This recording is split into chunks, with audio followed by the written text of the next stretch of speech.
vois pas, je n'entends pas, et surtout tout spécialement et tout particulièrement, je ne pense pas. Tous les autres sont des cons, il n'y a que moi qui vois clair là-dedans. Toutes des merdeux, quoi. Il faut réhabiliter Buster Keaton. Urgence. C'est quand même pas mal de jouer un chien.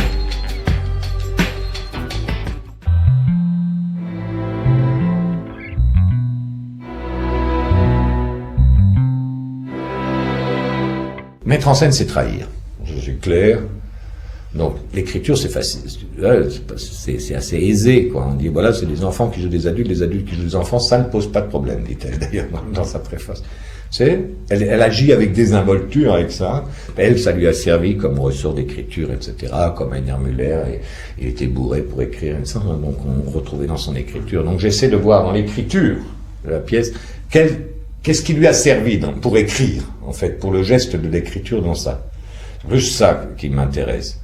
C'est pourquoi elle a utilisé ce procédé pour écrire. C'est plutôt ça qu'il faudrait montrer. C'est-à-dire le procédé d'écriture à l'œuvre, quoi. C'est clair que ça a dû lui servir à quelque chose. Après, moi, je dois le traduire. Un peu comme quelqu'un traduit du serbe en français, moi, je dois traduire ça. Et je dois essayer de le traduire, une fois de plus, avec légèreté et sans appuyer trop dessus. Très difficile de jouer les enfants, c'est impossible d'abord.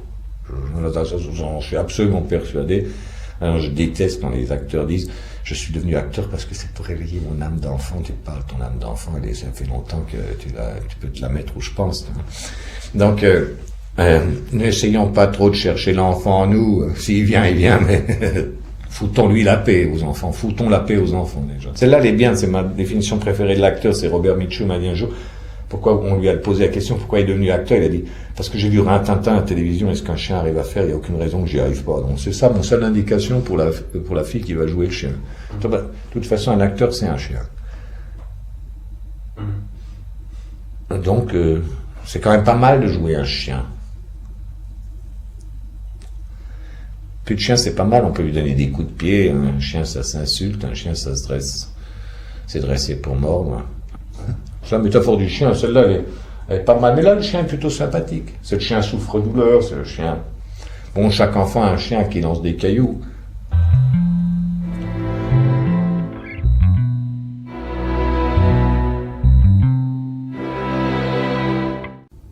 Je crois qu'il y a une petite politesse du désespoir à avoir. Je crois qu'il y a une fatigue de la désespérance. Le théâtre a beaucoup désespéré. Et c'est vrai quand les gens disent des choses comme idiotes que je déteste, mais oh là là, mon Dieu, chaque fois qu'on va au théâtre, on montre que des choses épouvantes. Et évidemment, les gens savent que c'est épouvantable. Je ne crois pas que les gens sont des cons. C'est aussi un peu mépriser les gens de penser que les gens croient qu'ils vivent dans la meilleure société du monde où ils peuvent acheter pour Noël tout ce qu'ils veulent. C'est pas vrai. Les gens savent que c'est désespéré. Donc, essayons d'accompagner leur désespoir d'une manière légère. Mais je pense pas que les gens soient absolument aveugles à tout ce qui se passe. C'est une position un peu élitaire de penser que les autres sont des cons. Et nous, on sait tout. C'est la position du chauffeur de taxi que je déteste. Ah, c'est des cons. Et souvent, les intellectuels ont une position de chauffeur de taxi aussi. Tout le monde est con, sauf nous. C'est pas vrai, attends, on est calme. Il y a des gens qui bossent 8 heures par jour, qui vont au travail le matin dans les métros bondés. C'est pas forcément des cons. Ouais, élitaire pour tous, disait Vitesse, c'est juste. Mais pour tous. Il faut garder le pour tous. Parce que sinon, c'est un peu dangereux. Je trouve que paradoxalement, même dans notre civilisation d'abondance, il y a énormément de choses qui se jouent autour de la bouffe. On n'a jamais eu autant de bouquins sur la bouffe. Les triomphes de Jean-Pierre Coff sur ces choses-là. Tous ces trucs-là, sur le biologique, sur la bouffe, sur le machin, sur la vache folle, tout ça, c'est quand même sur cette espèce de truc de nourriture. Ça, le bombardement sur l'Afghanistan, en même temps, leur jette de la nourriture. C'est l'obésité aux États-Unis, c'est tout pas les couch potatoes, tous ces gens qui pèsent 100 kilos, la famille là-bas engraisse les mômes pour qu'ils deviennent gros et immobiles. quasiment on pourrait dire, ces millions de tonnes de beurre qui dorment on ne sait où. Parce qu'on parle tout le temps de où stocker tout ce beurre, où stocker tout ça. Et alors après, là je suis quand même naïf aussi. Alors on me dit oui, mais on peut pas le transporter parce que le coût du transport est encore plus cher. C'est très curieux. Parce que nous on surproduit de la bouffe. On en a tellement, on va étouffer dessous. Quand j'étais en Alsace il y a pas longtemps, mais on nage sous la choucroute. Chirac et Kohl se rencontrent dans sous la bouffe. Mais je pense que la famille a toujours eu un rapport avec la bouffe. Hein. Ça, sur ma mère, vous voulez toujours me gaver. Moi-même, je suis inquiet quand mes enfants ne mangent pas dans cette société formidablement d'abondance, quand mon gosse ne mange pas. Je dis, mais il faut manger. Hein. C'est curieux. C'est nourrir. La fin de la lutte des classes, le début des restos du cœur.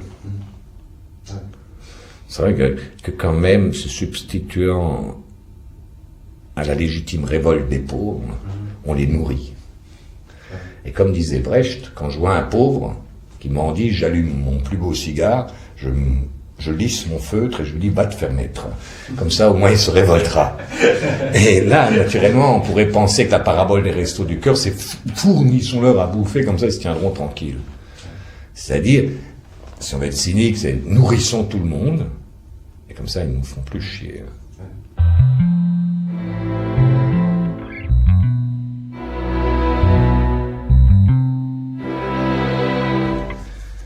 Quelle est maintenant la situation à Belgrade pour l'artiste que tu es? Il ne s'est rien passé.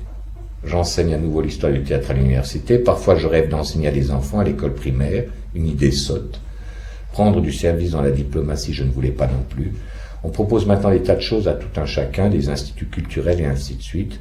Mais représenter Costumilia, non. J'écris des pièces de théâtre, j'ai une position très bête, très naïve, surannée. Je crois vraiment que l'art peut agir, qu'il sert à transformer le monde. Tu écris quelque chose, ou bien tu vas au théâtre, tu y vois quelque chose que tu comprends, tu rentres à la maison et tu réfléchis et quelque chose se transforme. Elle rit. Oui, je crois cela vraiment. Un livre peut transformer toute une vie. C'est tout à fait normal que les impressions et les informations nouvelles que l'on reçoit vous transforment. Les êtres humains devraient se transformer sous l'influence de tout ce qu'ils ont vu, senti, pensé leur vie durant. Je crois que le meilleur chemin est de les faire rire, parce qu'il est bien plus simple de durcir les choses et de montrer la dureté dans toute sa dureté. Mais il est encore plus difficile d'être simple et léger. Pour moi, il s'agit plutôt d'auto-ironie. En même temps, elle est assez optimiste, elle pense qu'il... Ce qu'on ne croit plus ici, par exemple, ce que peu de gens vont vous dire très sérieusement ici, j'écris pour transformer la société. Ça, faut quand même lui laisser ça. C'est joli, j'adore ça.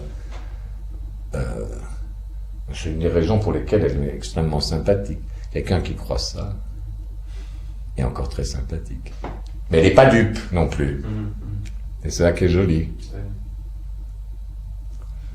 C'est un peu ça le résumé de la soirée. On le ferait bien pour transformer la société.